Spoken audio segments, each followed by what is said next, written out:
Assalamualaikum warahmatullahi wabarakatuh. Perkenalkan, nama saya Muhammad Rizky Aditya dari kelas 3D PJKR NPM 1910631070 Pada video kali ini saya akan menjelaskan tentang pembelajaran anatomi tubuh manusia tentang osteologi. Pengertian osteologi.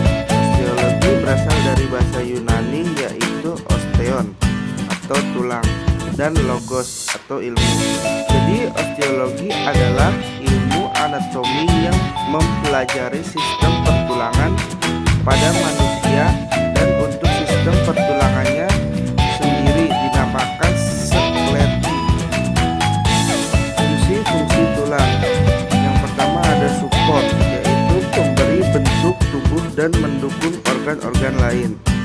Yang kedua ada protection, yaitu melindungi organ-organ tubuh bagian dalam. Kemudian yang ketiga ada movement, yaitu sebagai alat gerak pasif. Kemudian ada mineral storage, yaitu tempat penimbunan kalsium. Kemudian yang terakhir ada blood cell formation, yaitu pembentukan sel-sel darah merah. Berdasarkan jenisnya, tulang dibedakan menjadi dua tipe, yaitu yang pertama ada tulang keras atau osteon, disebut juga tulang sejati, yang banyak mengandung zat kapur dan sedikit zat perekat. Kemudian yang kedua ada tulang rawan atau cartilago. Sel-sel penyusun jaringan tulang rawan disebut kondrosit. Kondrosit sangat banyak mengeluarkan bahan berupa kondron. Tulang rawan mengandung banyak zat perekat atau kolagen dan sedikit zat kapur, sehingga tulang rawan bersifat lentur dan lunak. Menurut bentuknya, tulang dibedakan menjadi 6 bagian, yaitu yang pertama ada os longum, tulang panjang, ukurannya panjang melebihi lebarnya. Misalnya os femur, os tibia, dan os humerus. Yang kedua ada os breve, tulang pendek, ukurannya panjang dan lebar serta tebal. Misalnya ossa carpalia dan ossa tarsalia. Yang ketiga ada os planum, tulang pipih, ukurannya pipih. Misalnya os scapulae dan calvaria crani. Yang keempat ada os pneumaticum, tulang berongga, ukurannya besar tetapi ringan karena berongga. Misalnya os temporalis dan os maxillaris. Yang kelima ada os irregular, tidak beraturan, misalnya os vertebrae.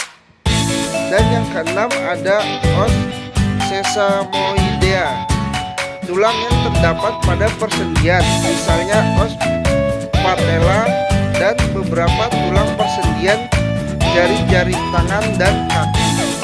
Menurut letaknya, dibagi ke dalam dua bagian. Tulang aksial tersusun oleh kranium dan kerunci. Yang kedua ada tulang apendikular, tersusun oleh ekstremitas superior dan ekstremitas inferior. Kemudian ini adalah contoh dari os longum atau tulang panjang. Yang pertama ada femur, yaitu tulang paha. Kemudian tibia, tulang kering. Fibula, tulang betis.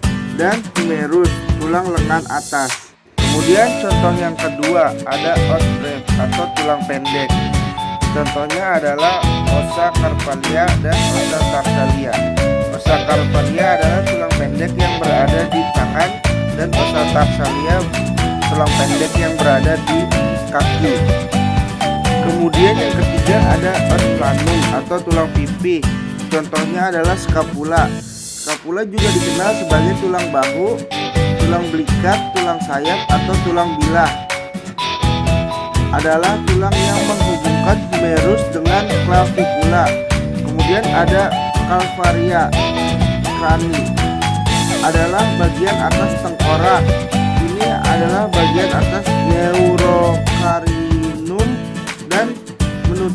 rongga tengkorak dan berisi otak. Ini membentuk komponen utama atap tengkorak. Yang keempat yaitu ada os pneumaticum atau tulang berongga. Contohnya ada temporalis.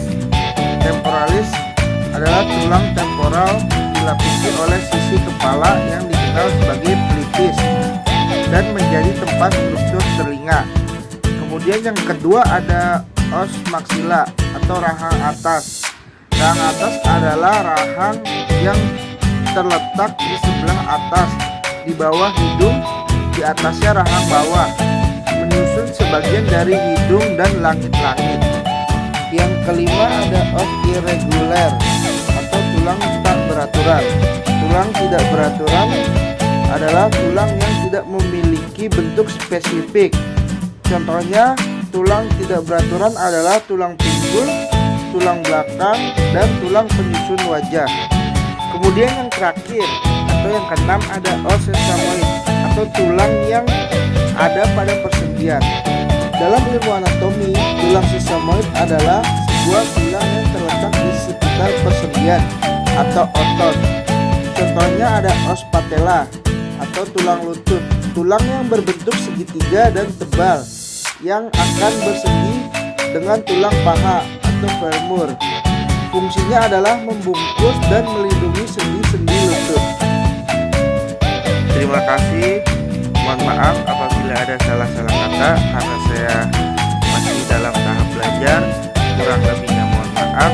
Wassalamualaikum warahmatullahi wabarakatuh.